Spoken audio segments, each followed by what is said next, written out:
just like the little drummer boy had no gift to bring, but played his drums for him. Both of those gifts are tiny, insignificant. They're laughable, on the grand scheme of things. But Mary smiles at him, but the priest welcomes him. The priest says, "You're a beloved child of God." And Mary greets this boy and accepts him into the manger. The king finds us worthy. Those are the two messages of Christmas.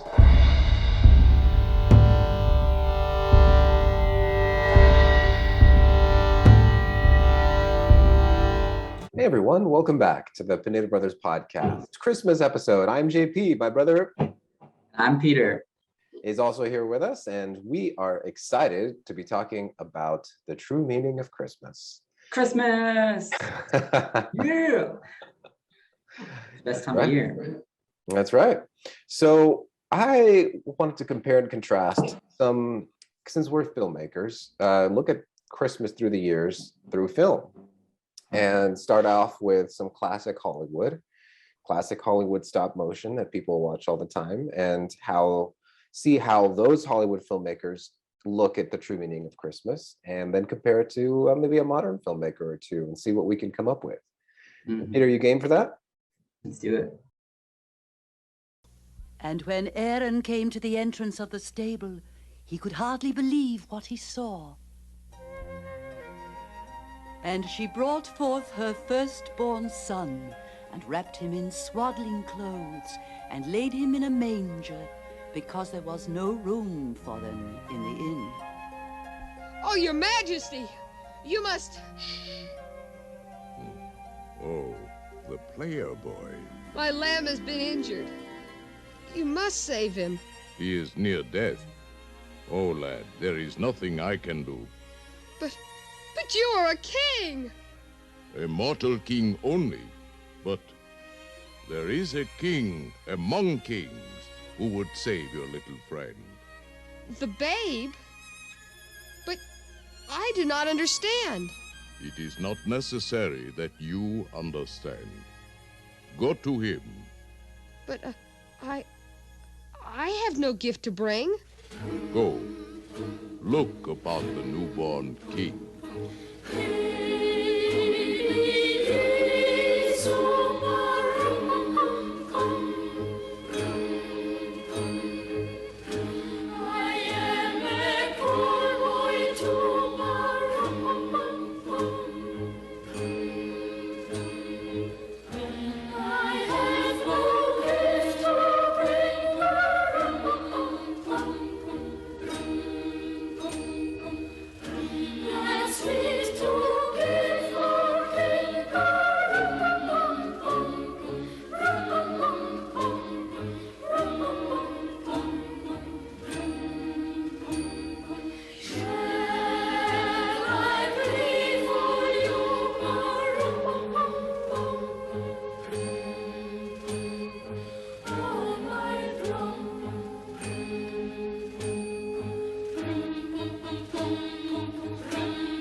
And as Aaron looked at the babe, he thought it was the most beautiful sight he had ever seen.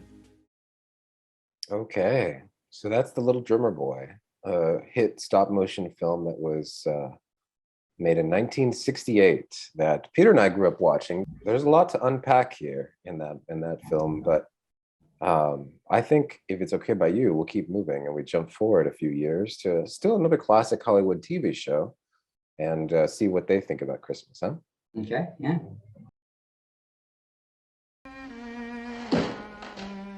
Where to? I don't know. We could stay and work on it tonight. It wouldn't do any good, Joe. We won't find it. I don't think so. No use kidding that priest. Build his hopes up. Might as well go tell him now. Merry Christmas.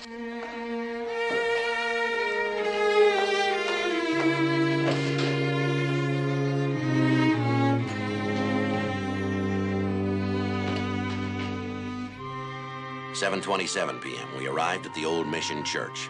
Bill told Father Rojas how it was, that we couldn't get the statue back by morning, but we'd keep trying during the week. He said he understood. We told him we had to get on.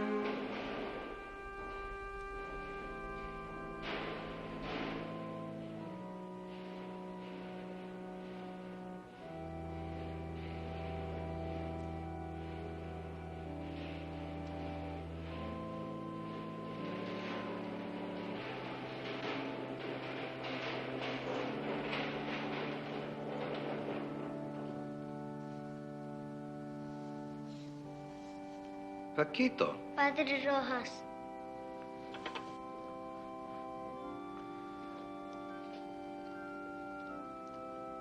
It's Paquito Mendoza. He's a boy from the parish. We'll ask him where he found it. ¿Dónde le encontraste? No lo encontré, lo cogí esta mañana. He says he didn't find it, he took it. Why? ¿Por qué? Todos los años recé por un camioncito rojo.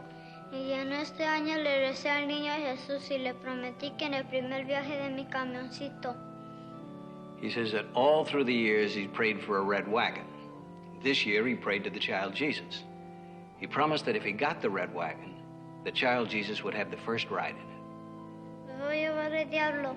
He wants to know if the devil will come and take him to hell. That's your department, Father.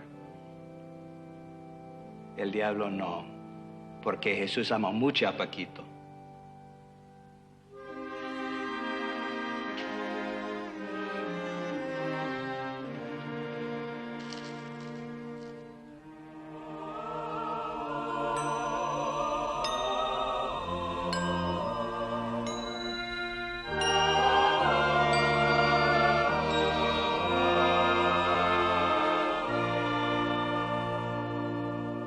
Vuelve a tu casa.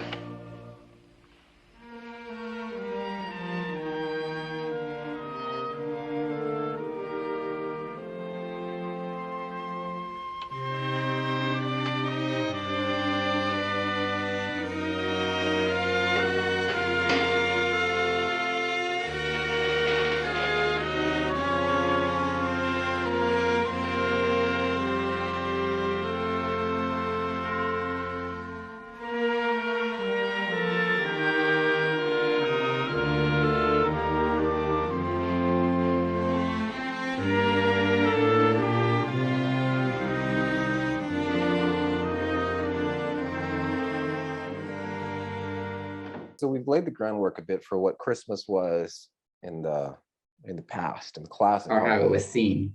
Yeah, how Christmas was seen, exactly. How it was represented by the artists in Hollywood.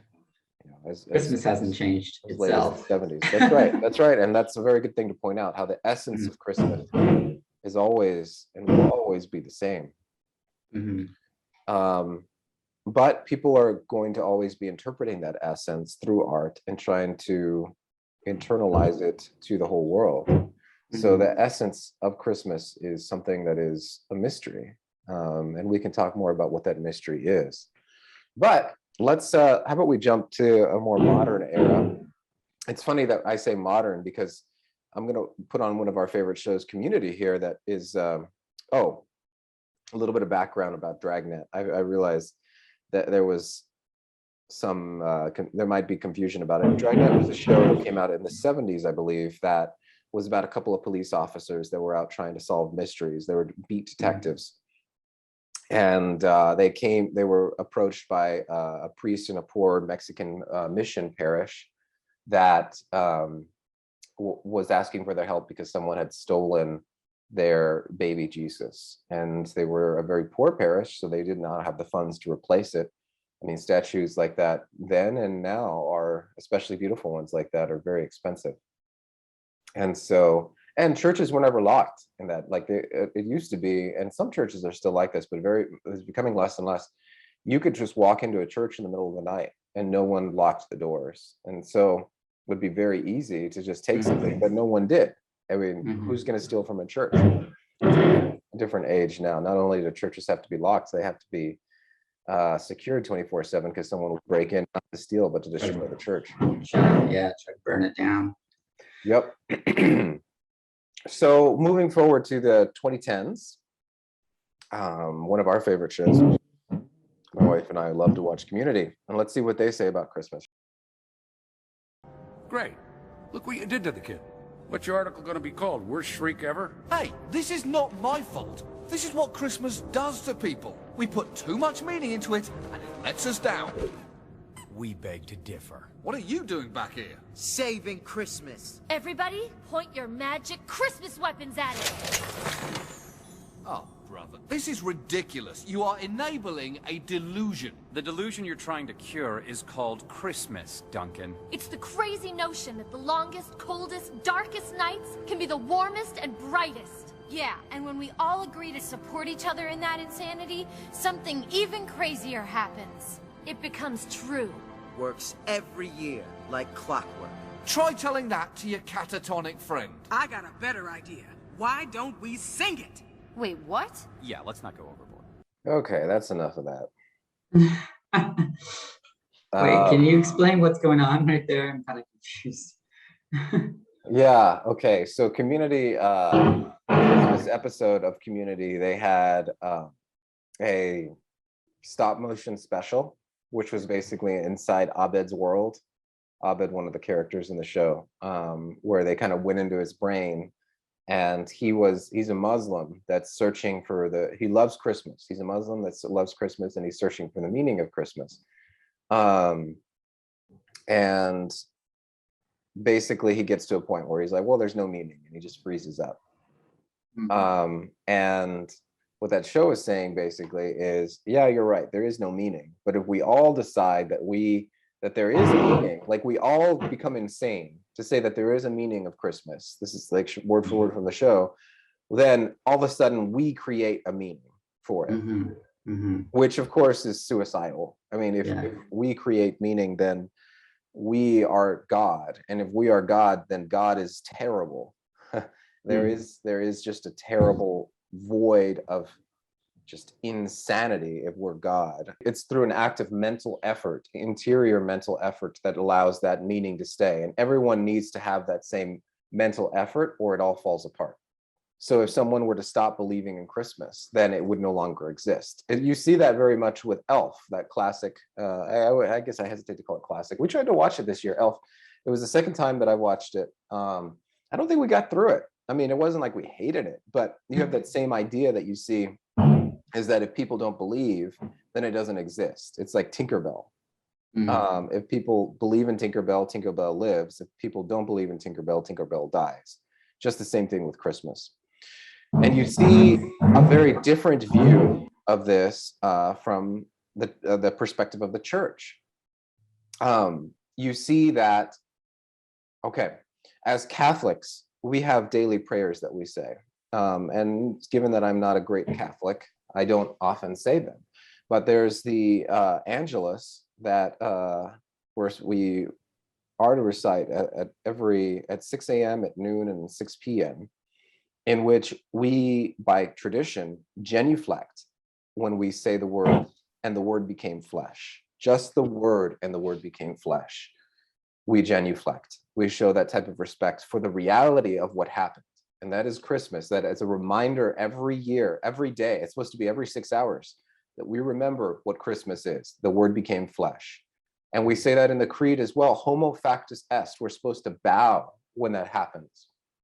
Oh, and at Mass on Sundays, when we say the creed, when we say the words that what Christmas represent, we're supposed to bow out of the awesomeness of what happened. So you can see in classic Hollywood that reality had imbibed the art of these filmmakers, the reality that maybe they didn't believe, but they were able to take that reality and represent it through their medium. What we have with Community is that we create meaning sort of idea, just like we have with Elf, just like we have with pretty much every single Christmas show at this point. It's like, okay, if we create this, we'll get a great feeling out of it. And that's what that's all we can expect, is a good feeling. With the Drummer Boy, if I come and approach the king, then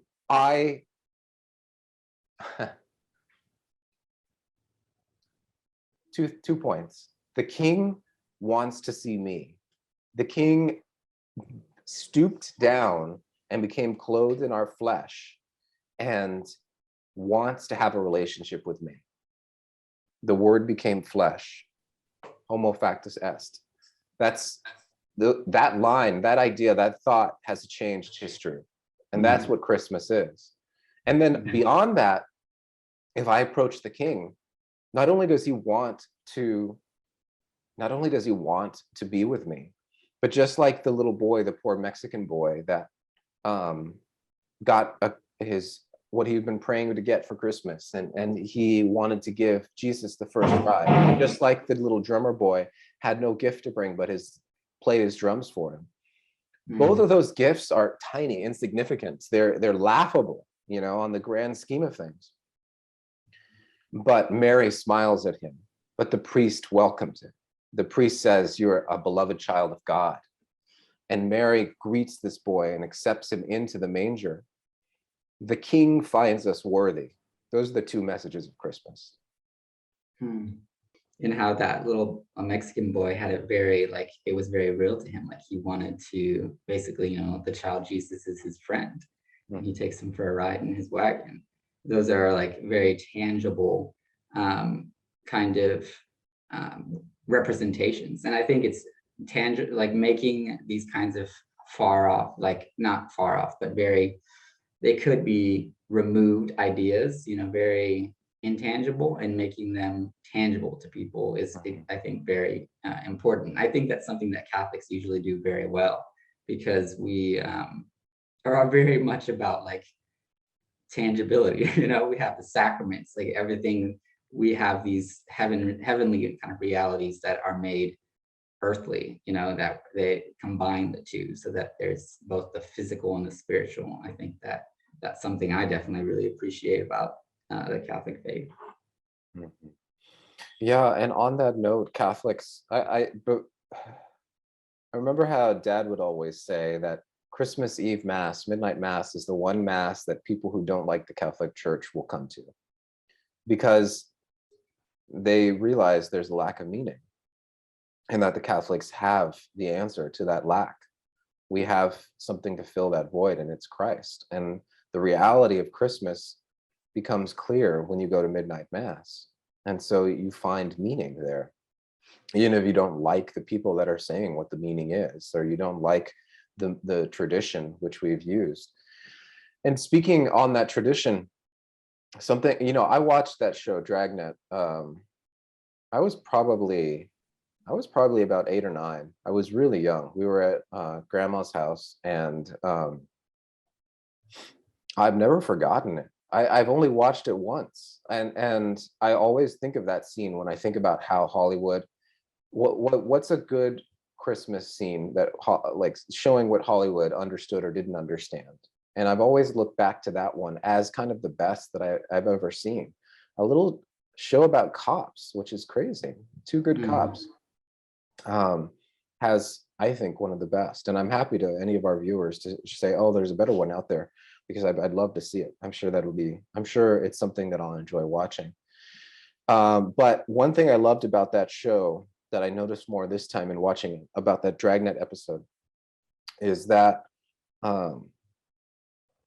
the symbolism of how long the shot was of the boy walking inside the church, down the aisle of the church with his wagon. The filmmakers took a really long, you couldn't get away with that in a modern film today. At least most modern filmmakers couldn't, especially TV, but like even a full-length movie, you probably couldn't get away with that because you'd be so pressed for time. But they spent the time. He walked all the way down the aisle, and then he walked all the way back up the aisle, and he stopped in the middle and he waved. And then when he got to the end of at the end of the aisle, he closed the door behind him. And maybe this is me projecting, but I saw that as a image of what the church is. You know, we're the poor, you and I, we're the Mexicans, you know, we're the ones that live out in the world, and you know, the rich and famous, they do the great things. But the church is the way that us, you know, the little ones, do things that have great meaning. Through the church, we're invited into a cosmic reality that's far beyond anything that we could do without it. It is one of the greatest gifts that time has ever known. And Christmas is a fun time to remember that. We have Christmas happen, you know, every year, and then people move on. But I think that the world would be very different if people were like the wise man, you know, where they kept that search for Christmas and that reality of Christmas present with them throughout the entire year, because it's not just warm, fuzzy feelings and value that you give a holiday. It has a deeply moving and deeply beautiful reality that is intrinsic to it. Because like when you think about the reality, of course, it, like you were saying, it is really mind-blowing, honestly, because God became man. And so like the implication, you could just meditate on that for your entire life. And if you let that, I think, change you and change the way that you see the world and the way that you interact with the world, you have a very different world very quickly. That's right. Absolutely. Absolutely, you will. Well, I think that is a good place to transition a bit. I wanted to bring up a couple of things. First thing, our last couple of podcasts, not many people watched. I think Google has deigned to see that it is not, what I'm being told is that it is only eligible for limited viewership because of the sensitive events that we talk about. So that's good. Really? Yeah. So sensitive events. Yeah. Both the last episodes, or now all episodes? Both the last. Okay. Especially the one that we did right before. I won't say what we talked about that triggered them. The viewers can go and check it out. Okay. It's Heresies Part 2. And the reason why I won't say it is so that we don't get this one blocked too. Yeah. Wow. Well, that's wild. Yeah, I want to see see some stuff that Big Brother has censored. So go watch our last episode. While you still can. And then as we look forward to the new year, I wanted to bring up a fascinating podcast, or I guess it is a podcast that the Babylon Bee had dropped this week, where they interviewed Elon Musk. Did you get a chance to check it out? No, I saw the trailer for it, but I haven't seen the whole podcast. That's awesome. It's quite interesting. It's a little long and rambling, so people that like our show will love it. But Elon Musk said something that really, really tugged at my ear. I was up last night thinking about it. He said that he used to love watching Saturday Night Live, and now he can't watch it anymore because it's not funny. He says, how many jokes about Ted Cruz can you have before you realize, oh, these guys just don't like Ted Cruz? You know, and it's really ridiculous that they're just flogging a dead horse at this point over and over, and they haven't been able to come up with any type of new material. And so that's why he said he was doing an interview with the Babylon Bee, is because he liked their stuff because it was funny. And the guys that were interviewing him were shocked to have an interviewer like that. They were like, you're not Christian, you're not even of the right. I mean, you're a libertarian, and now because of the lines have been redrawn so radically because the left has gone insane, libertarians are thought of as being more conservative, but really they're not truly conservative, like when you think about abortion or things like that. So this guy who's not classically conservative, he's more classically liberal, and this non-Christian billionaire, the most powerful man in the world probably, did an interview with a Christian satire company. And the reason why he did it is because he thought they were funny. And I was realizing, Pete, we got to start trying to do something like that. We got to start, because how many times have I talked with a guest? I maybe you haven't listened to some of the guest show that I brought on, but I've always come back to, oh my gosh, we need to be funny. There's so much to joke about in this world, and people are not joking about it. Like Babylon Bee is doing it, but we could add to that. So I wanted to, we should talk a little bit offline, but tell the folks here on the podcast that that's something that in my mind that I want to add to the show, to the podcast, our podcast, an element of satire of this crazy world that we live in. What are your initial thoughts? There's a lot of craziness out there, and there's a lot to make fun of and to see the humor in if you can. And that might be, yeah, that is pretty funny. Wasn't Elon like recently, didn't he host like an SNL episode recently? Oh, that's right. Yeah. And there he is. He's like, JK, this is I actually hate this. Dang. I didn't watch that, but you're right, he did. That's hilarious. And now he's like, yeah, they're not funny at all. Yeah, I bet they like, because honestly, like I love Elon Musk, but I don't think that episode was very funny. And I bet they like just didn't let him tell any of the jokes he wanted to tell. I bet that's why he was like there, and he was like, this will be really funny if we do this. And they probably were like, nah, we can't do that. You can't do that. And so, yeah, he was probably like, yeah, I'm done with this. Well, there you go. There you go. Well, we're drawing about to the end. I feel a little bit under the weather, so my voice is giving out. We should probably let it, and don't worry, I've tested negative. People that are listening, people still get colds. Yeah, you are such a threat to your computer. How dare you? Yeah, but Merry Christmas, Pete. Merry Christmas. And Merry Christmas for to joining all of us. yes, Merry Christmas to all of our listeners. We wish you the true wonder and awe of Christmas on this Christmas day. All right. God bless. Bye, everyone. Yes, Merry Christmas. Thank you for listening to this episode of the Pinedo Brothers Podcast, an artist podcast for Catholics. We hope you enjoyed it, and if so, please consider subscribing, and commenting below. That really helps. This episode was edited and recorded by me, JP. Makeup was done by no one, if you couldn't tell. The Pinedo Brothers are Catholic filmmaking brothers working to revitalize the world of Catholic art through film. For more information on us, check us out at pinedobrothers.com. Thanks again.